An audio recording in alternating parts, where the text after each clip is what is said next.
I'm Dan Edmunds, and this is a Jeep Gladiator Mojave, and I'm really glad to have one here. It's another addition to the Gladiator lineup. It's off-road focused, but in a different way from the Rubicon. This is taller. It has suspension that's made for high desert cruising. It's desert rated, not trail rated. And one of the things it doesn't have is a disconnectable front stabilizer bar. So I'm here to drive it up my ramp and see what it does in the one setting that it offers. And it could be different because there's a few things that are different about the way this suspension is tuned. So the geometry of the vehicle, mostly the same. The suspension tuning, little different. So we'll see what that means on the ramp.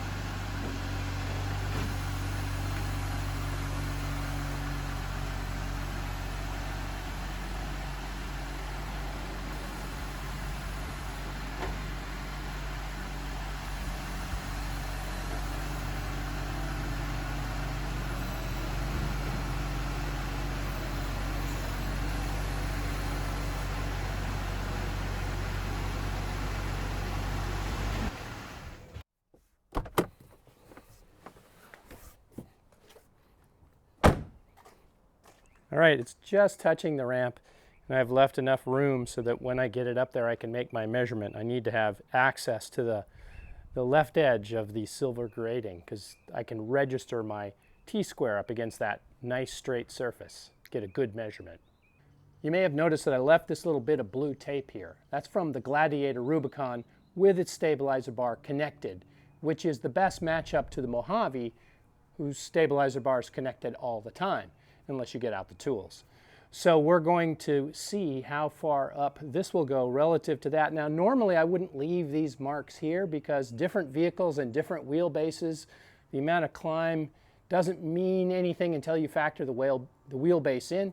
But in this case, the Gladiator Rubicon and the Mojave have the same wheelbase, so we can use this as a visual indicator. But I'll still make my measurements.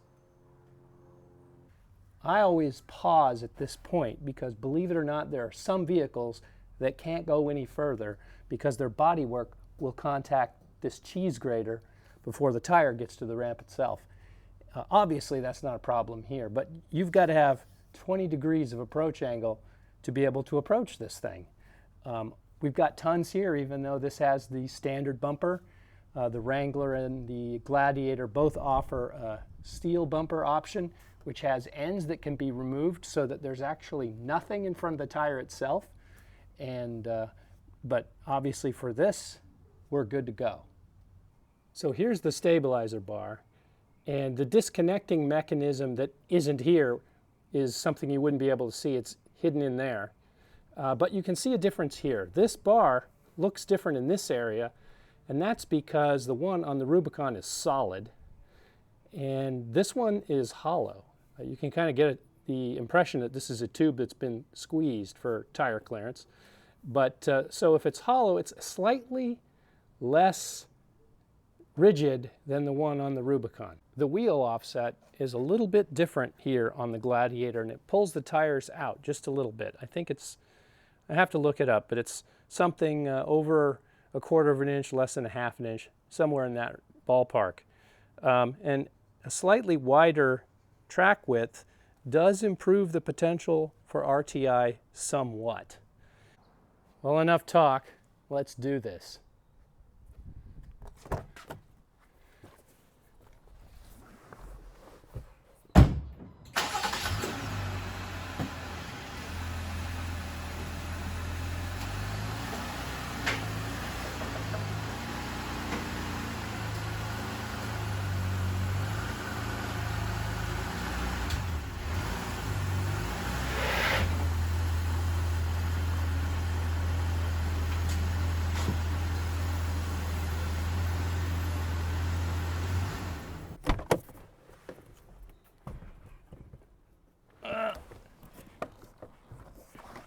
Oh, that's a step. Let's see if I got this right.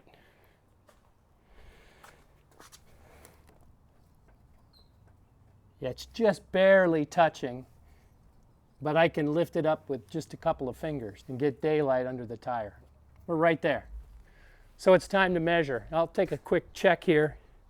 Eyeballing it, it looks like we did a little bit better. Have to measure to see how much. Not a ton, not dramatic, but something. So that's the stabilizer bar and what it looks like up on the ramp. And you can see a gap. If you look between the spring coils, you can see the Fox hydraulic pump stop, and there's daylight underneath it. So it's not touching. This is not the limiting factor up here, which you would expect because that happens when you disconnect the front stabilizer bar, and you can't do that unless you break out wrenches.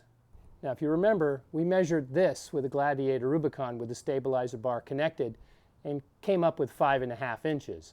This truck has, the Mojave, has taller springs in the front. The ride height is higher, so I would expect that this might be a bigger gap. And yeah, it's about 6 1/4.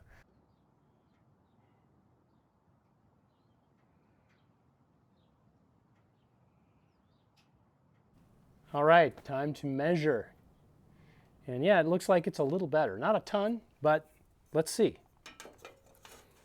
Put this right here. Hopefully I won't block your shot, but I probably won't look exactly square to you.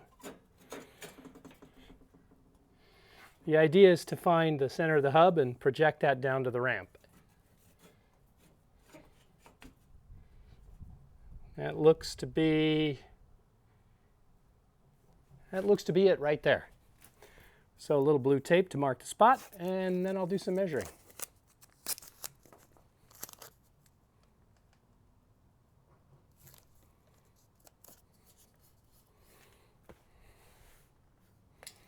Looks like it's a couple of inches further up the ramp, but the number that really matters is the height, and then I'll calculate the actual climb and divide that by the wheelbase and come up with an RTI score, or a flex index score, as we're calling it now. All right, how high is this off the ground? It was 21.5 before. This is 22, and I'm going to get really nerdy here, 11/30 seconds. I'm splitting the mark. This is 22 and 11/30 seconds. And this one was 21.5. Now, that's the height from the ground. Each of those, to get the climb, you got to do some math. Divide by the sine of 20. And we divide it by 137.3, which is the wheelbase.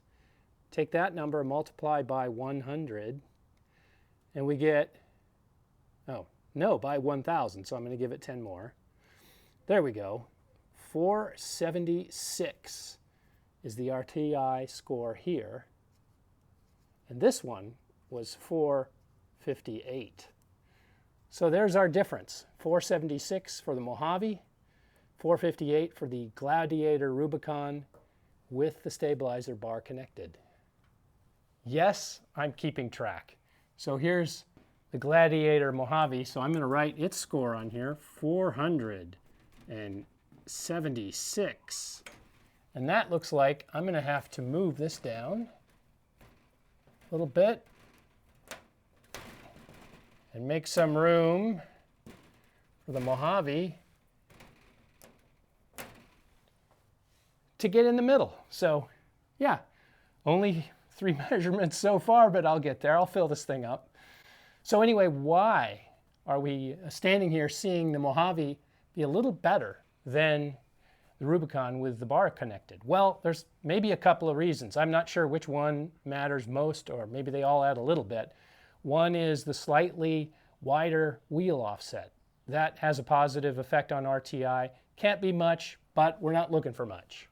The second is the stabilizer bar. It doesn't disconnect, but it is hollow. The third factor is the rear suspension, possibly a little bit softer because the tow rating did go down from 700 7,000 pounds to 6,000 pounds, Rubicon to Mojave.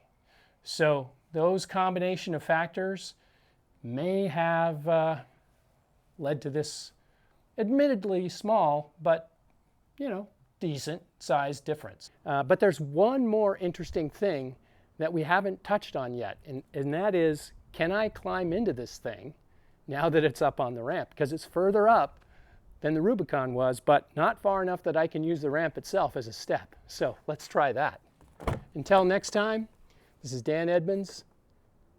Leave comments, suggestions for other vehicles to fill up that Flex Index board, and I'll see you later. Thanks for watching.